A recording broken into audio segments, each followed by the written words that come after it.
একটা সন্তানের জন্ম দেওয়া মানে কিন্তু একটা মায়ের নতুন করে জন্ম হওয়া। তাহলে চিন্তা করেন যে আমাদের মারা কতগুলা সন্তান জন্ম দিয়ে কতবার নিজেদেরকে পুনর্জন্ম করেছেন বলেন তো। কতই না কষ্ট করে কিন্তু এক একটা সন্তান জন্ম দিতে হয়। কিন্তু সব দুঃখ কষ্ট ভুলে যায় কিন্তু সন্তান জন্ম হওয়ার পর প্রথম যে মুখটা দেখা হয় আর সেইটা।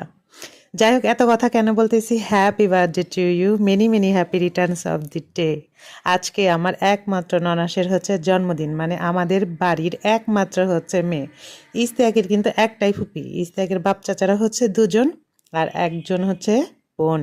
যাই হোক, বাড়ির রাজকন্যা বলে কথা। আসলে কিন্তু আমরা প্রত্যেকটা মেয়ে তার প্রত্যেকটা বাবা মার রাজকন্যা। তো আমার ছেলে গতকাল থেকে ওয়েট করতেছিল যে ফুপি কখন আসবে, ফুপির জন্মদিন পালন করা হবে। আজকে 3 নভেম্বর, ইস্তাকের ফুপির জন্মদিন। তো এই ফুপির কেক আনার পরে ছেলে ওয়েট করতেছে যে কখন ফুপি আসবে, কিন্তু ফুপি আসার পরে কেক কাটা হচ্ছে না।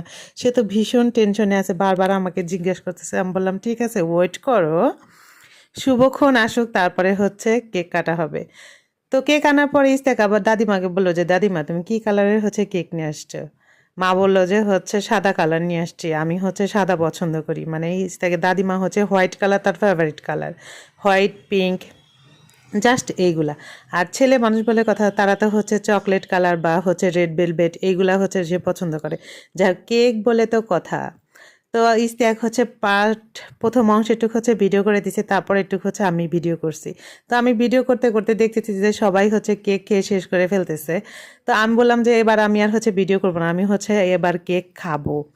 ভিডিও করলে কিন্তু ওইভাবে খাওয়া দাওয়া খাওয়া যায় না।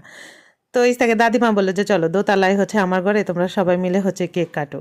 আজকে তো বাড়িতে, আজকে না আমাদের বাড়িতে তো এমনিতেই লোক সংখ্যা কম, এই জন্য ছোটো মোটো আকারে একটা কেক আনা হয়েছে যাতে আমরা বাড়ির সবাই খেয়েও একটু বেঁচে যায়। তো ওই অনুপাতে কেক, কারণ অতিরিক্ত কেক থাকলে কারে সেটা ফ্রিজেও রাখা যায় না, পরবর্তীতে খাওয়া যায় না। তো কেক খাওয়া দাওয়া শেষ করে, মানে সবার কেক খাওয়া শেষ, তো এখনো আমি ভিডিও করতেছি। তা আমি বললাম যে এবার আমি বাবা খাবো, তোমরা খেয়ে শেষ করে ফেলছো, আর অনেক দিন পরে কেক খাচ্ছি। অনেক দিন পরে না, কয়েকদিন আগে ইস্তাকের দাদিমার কচি ছেলের জন্মদিন গেছে, তখনও তো কেক খাইছি, আর কেক আসলে আগের মতো খাওয়াও হয় না। যাই হোক, কেক খাচ্ছি, আর বাকি সবাই তাদের অসমাপ্ত গল্পগুলা সমাপ্ত করার জন্য খুব জোরসোর গল্পগুজব করতেছে, আর আমি তখন মনোযোগ দিয়ে আমার কেকটা খাচ্ছি। তো ঘড়ির কাঁটা দেখতেছি যে কয়টা বাজে, যেহেতু আমাদের বাড়ি আর একটা মেম্বার, মানে ইস্তাকের আব্বা এখনো বাড়ি ফেরে নাই, তাকে ছাড়াই জন্মদিন পালন করা হইলো। তার জন্য আমি একটু অপেক্ষা করছিলাম, আর তাকে ছাড়া আমার যে কোনো আনন্দ ঘন মুহূর্ত মনে হয় যে অসম্পূর্ণ লাগে, ভালো লাগে না। তো ছেলে তো পেট ভরে কেক খেয়ে নিল।